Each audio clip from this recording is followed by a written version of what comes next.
Hey, it's Brad with BGS here, and I am a revenue optimization expert with BGS. What I do is I work with our clients and help them grow and scale their businesses. And I'm also an instructor and coach with our e-commerce business blueprint, which is our beginners course. Okay, so this video, we're going to go over categories and filters and how to lead your customer to purchase. Okay, so let's get to it.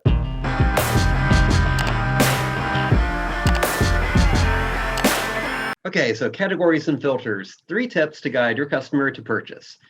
Okay, so you've got to remember the purpose of category pages and filters is solely to help your customer find what they're looking for. Okay, so think of it like going into a bookstore. Okay, if you're looking for like the Harry Potter book, and if the bookshelves are not categorized and labeled and everything kind of put in their place where they're supposed to go, if everything's just random, it's like a needle in a haystack.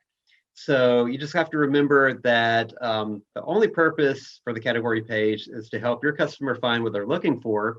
And filters, the purpose of filters is to narrow down the selection so they can really laser focus in on what they're looking for. Okay. So the first tip that I have is to avoid duplicate and redundant categories and filters. Okay. So you need to ask yourself, are my categories and filters confusing? When you have duplicate filters or duplicate categories, your customer, they may be unclear on which one they click. Okay, so they may not know which category to select. They may not know the difference between the 2 categories. Okay, if they're the same, they don't know what's different about them. And also, it can come across as untrustworthy, unprofessional, okay, because they may think like, why am I seeing this? It could be like if you had like typos and grammatical errors on your site too, it's like unprofessional. You know, if they care about the site, then they should have already checked this out and troubleshot this and wouldn't have this problem. So that's one thing you have to look at because it can actually drive your customer away if they can't if it's not clear which category they're choosing, they may have to go and abandon your categories and then search for it, but you don't want to make your customer work harder to find something and they may end up leaving your site. So let's take a look at this example. Okay, so I am on midtowncomics.com. They are the #1 or 2 comic book seller in the world. That's kind of my background a little bit, but these guys are huge. They have multiple retail locations as well, including one on Times Square. So super huge company. And they just do not do a good job with their categories, and I'll show you why. So if you look here, let's just go, and we're talking about the duplicate categories. Let's go here where it says variants and incentives, which for most people, they don't mean anything unless you're a comic book nerd like me, and then you know what that is. But let's look at the filters over here on the left. And they do an okay job here. If you go down, they have it by date, release year, even though we have monthly options. So this should probably say release date instead of year. But if I keep going down here, I've got where it says subcategory. What does that really mean? And then I've got Dark Horse, DC, Marvel, Image, IDW. These are all manufacturers or publishers, okay? So the problem is when I just scroll a little bit further, I've got manufacturer and publisher. So I have the exact same category of categories here. Total duplication, which filter do I choose?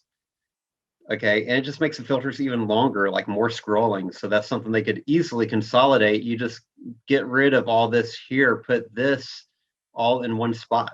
That way you avoid the duplication. So it's just a confusing experience for the customer for your filter options. Okay, so that's why you want to avoid duplication. That's just one example.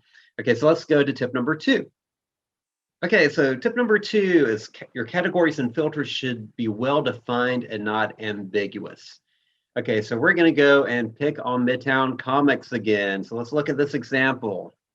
Okay, I'm back on Midtown. Okay, their whole top navigation menu is like very unclear to me, especially if you're like new to the comic book world. Again, my background, I owned a comic shop for 8 years, and we're inside a mall, and every day we'd have people that are just getting into comics and or were new or getting back into it, and they may not have known like a lot of the lingo that your people that are like obsessed with it are. So one of the things here, one of my categories, save up to 50% with previews. What the heck is previews? Okay, you probably have like a percentage of your audience that knows that, but new people just getting into it, or people that are on your site that are there for like statues and collectibles and other things, they may not even know what that is. So again, it's not clear at all. But the main thing here is, where are my comic books? Okay, I have variants and incentives. I may or may not know that those are comics. Okay, got weekly releases. I may or may not know that that's comics. And then I've got all the stuff that should be in the footer, like we buy comics and store locations and track my order. That should even be up there. Okay, but the really confusing thing here is that a lot of my categories are under a ghost button. So do you see it? Do you see it? Okay, because I couldn't see it at first. It's under here, under departments. It's a ghost button. It has a blue background, or it's a blue button against a blue background. Okay, makes it really hard to see.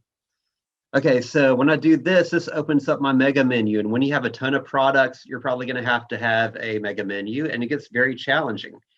Okay, and this is where it can be kind of ambiguous here. So I've got back issues, I've got comics, those are both really kind of the same thing. Comics are back issues. A back issue is a comic that isn't published like this week. Okay, so a comic book that's like 3 or 4 months old is technically a back issue. Okay, so you've got redundancy here that's not clear. Graphic novels and books, what's the difference between the two? I think I know. I think the books are going to be text only, or text with very few pictures, where a graphic novel is going to be more like a more of a square bound or hardcover comic book or a collection of comics. Okay, so again, confusion there. You might have some confusions between statue, action figures, and collectibles, because all 3 of those kind of blend together a little bit. What's the difference? Like a Funko Pop, is it going to be a collectible or an action figure? It's not really action figure, but maybe kind of. It's not really a statue, but it's PVC. But then you have PVC statues, but then you have pewter, and like it just can get confusing there. So maybe consolidate these 3 into statues, action figures, and collectibles, and then have those as subcategories, and just make it more clear.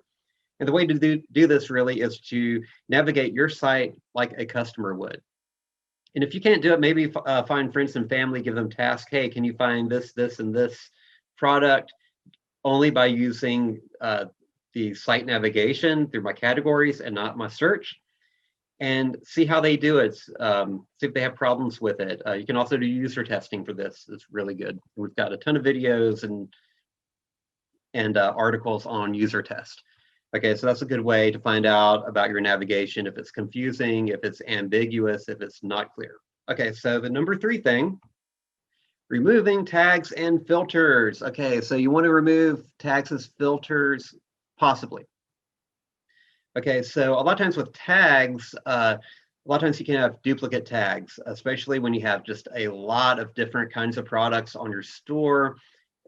You may have singular and plural for your tags. Like I've seen cases where you might have hoodie and hoodies, or t-shirt and t-shirts and shirts.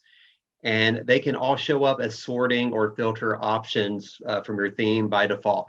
Okay, so you want to remove tags. Also, your developer may use tags or you yourself for internal purposes. So it could be tracking purposes. It could be, you can have it where like UVP icons show up only on certain items via tags. So you don't want those internal tags showing as search, not search, but as filters or sorting options either. So that's another best practice, is just to remove tags and filters. Okay, so now let's look at this example of a site that's doing a great job. Okay, I'm on Bass Pro Shops. Okay, and again, this is like Midtown Comics. They have a ton of products. They also have retail locations all over the country and maybe the world. I don't know, but they have a lot.